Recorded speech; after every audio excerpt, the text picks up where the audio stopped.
Andito na nga tayo ngayon sa Cafe Lupe Antipolo para sa gaganapin na Vloggers Meetup at syempre ang ating Fall in Love at Cafe Lupe concert. Nilibot na nga natin ang Cafe Lupe at meron sila ditong swimming pool, art gallery at marami pang iba. Mapapanood yan sa ating next vlog. Meron din sila ditong billiards room na kung saan pwede kang mag-billiards. So yun na nga guys, dito tayo sa holding area natin. So ito yung holding area natin guys, mayroong dalawang bilyaran dito. Ayan. So kasama natin yung mga kasama nating artist dito. Ito, si Extra Vlogger, duo yan. Ayan, tinang dalawa.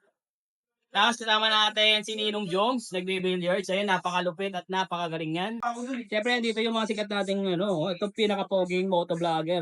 Poging motovlogger. Pero nagbabike lang. Nagbabike lang, si Boss J. Eric Tenorio, Kaloka Like, Phase 4. Si Poging motovlogger yan. Pero nagbabike lang. Sobrang pogi. Tayo magdodorpilan ko. Ay! Nandito tayo sa holding area natin si Pips TV and Beach sa pag-edit.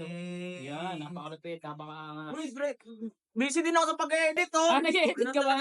Akala ko naman yan eh. Puro chicks na naman yan eh. So yan na. So yan yung pinaka-main stage natin. Kitang-kita, taro na tanaw dito. So pag tinawag tayo ni Direk, tatawagin lang tayo doon tapos kaya tayo sa stage guys. Ayun. At dito pinatawag na nga kami ni Direct Jug para practicein namin yung gagawin namin isa-isa sa stage. Nagsimula na nga magdatingan ang mga tao at grabe overload at punong-puno ang buong Cafe Lupe. Maliban sa napakasarap na pagkain ng Cafe Lupe, pwede rin sila umorder ng coffee dito sa Cafe Pilipinas. Nagsimula na nga ang ating concert dito sa Fallen in Love at Cafe Lupe. Nagsimula na mag-perform ang cute na si Elia. At dito isa-isa na kaming tinawag at pinaakyat ng stage.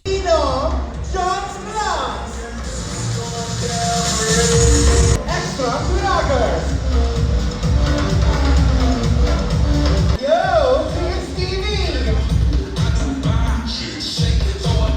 Travel Fight!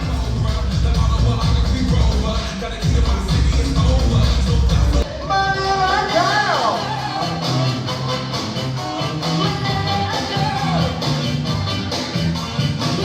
Let's welcome our vloggers! Let's give them a round of applause! Hi guys, I'm Travel Bites Review na lagi nagsasabi, kakain ka na ba?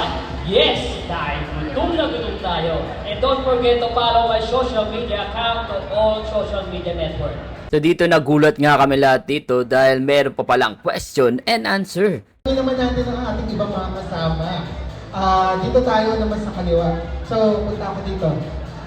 Ayan. So, Travel Bites, di ba sir? So far, ano po yung pinaka masasabi nating kaakit-akit na lugar o napuntahan natin na pwede natin i-promote?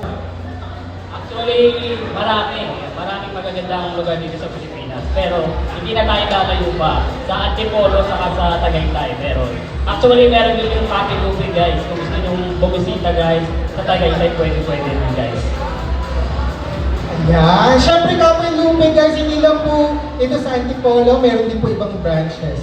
Nagsimula na nga ang concert dito, pinangunahan niya ng napakagaling na singer na si Kenny Seb. Sinundan niya ni Coco Lopez na kumanta ng mga love song na talaga namang mai-in love ka. At syempre ang mga pasabog na performance ni Gab Rosales at ang powerful performance concert ni Jassy. Sumali siya sa mga TV show from ABS-CBN, TV5 at GMA7 at ang nakaka-inlove na duet ni Gab Rosales at Jassy. At ang finale set concert ng bandang Made in August na talaga naman mapaparak ka sa bawat tugtog na kanilang piniperform.